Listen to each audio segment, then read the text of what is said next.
Hello everyone, now I will show you how to set up your NETGEAR router. And before I start, I would like to remind you that if my video helps you, please support my work. I send half of all donations to animal shelters. All the details are in the description below. First, turn on the router. Take the power adapter. Plug the power adapter into an outlet. And connect the other end into the router.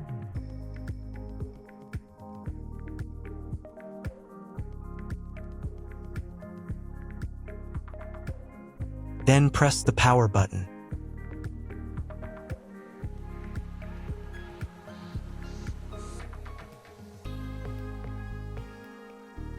When the router is powered on, the light will turn on. It may take a few minutes for it to completely turn on. Next, connect the cable from your internet provider or from your modem to the internet port.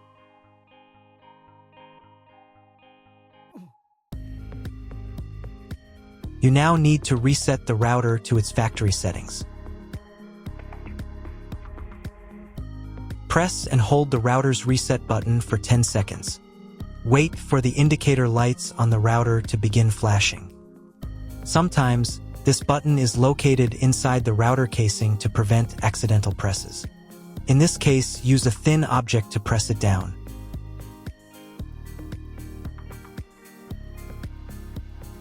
The router will restart and all the settings will be reset to the original factory defaults. Plug one end of the Ethernet cable supplied with the router into an Ethernet port.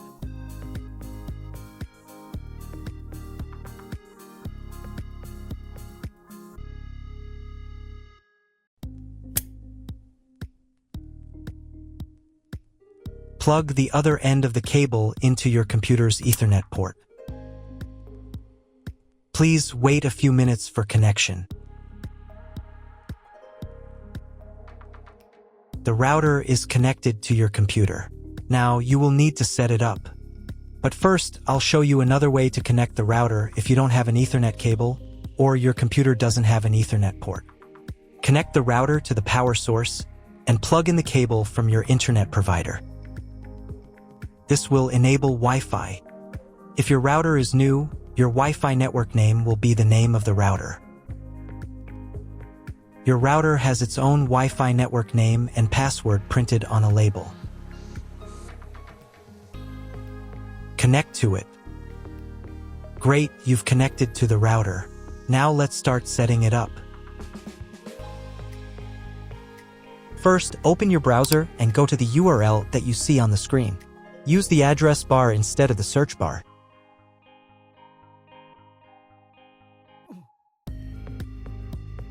Then click here.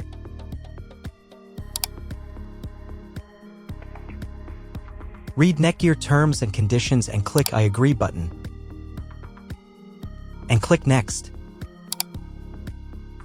Click Next again.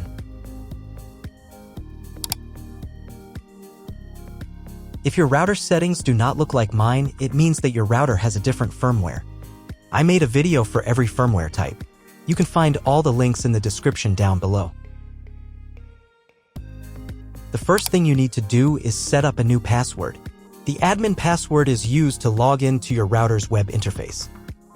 Pay attention to the password requirements. Write your new password in the first field and duplicate it in the second field.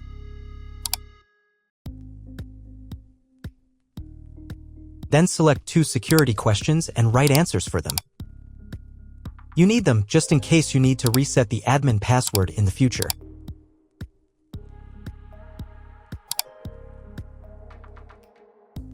On this page, you can customize your network name and password. Click Next. If your browser does not redirect after 2 minutes, reload the page. On the next page, you will find the information you need to connect to a Wi-Fi network. If you were connected using the preset Wi-Fi credentials, it's time to connect using the new Wi-Fi credential. If you want, you can print them out. Click Next. If the router has not been updated for a long time, the next page may automatically start the firmware update process. If the new firmware is not available, click Next. After updating the firmware, you may be redirected to the NETGEAR website where you can register your router. If you want to, you can do it. I'm just going to close this window because I'm not going to do that.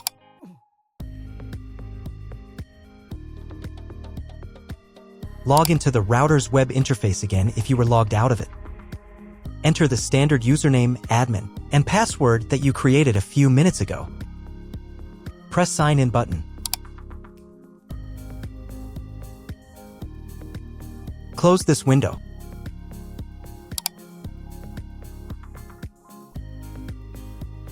In the top right corner, you can change the language of the router's website interface. To get the internet, go to Advanced. Setup Wizard. Press No, I want to configure the router myself. Then press Next button. On the following page, select Internet Settings. In most cases, there are two options: connection with and without a login. Almost always, your internet connection will not require a login. You can find all of this information in the contract you have with your internet service provider. If your internet connection does not require you to log in, or if you do not know whether logging in is required or not, select No. Leave account name and domain name unchanged. Then in Internet IP address section, choose Get Dynamically from ISP.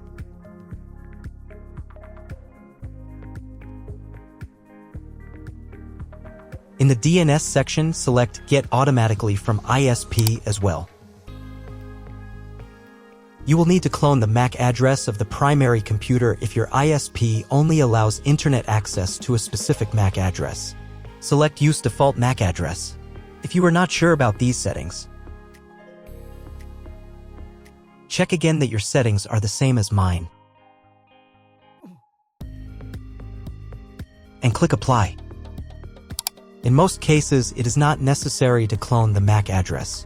But if you can't get the internet connection after quick setup, later in the video, I will show you how to clone MAC address. Now you need to reboot the router. To do this, go to the router's web interface if you were logged out of it.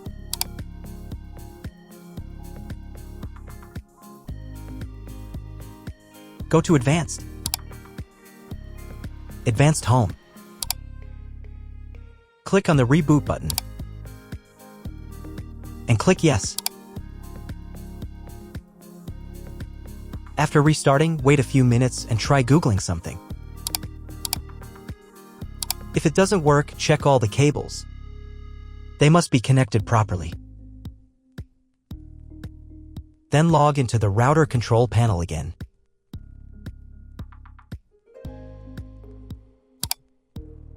Go to Basic. Internet.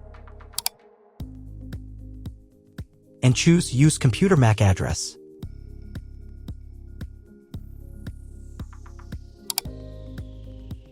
Click Apply button.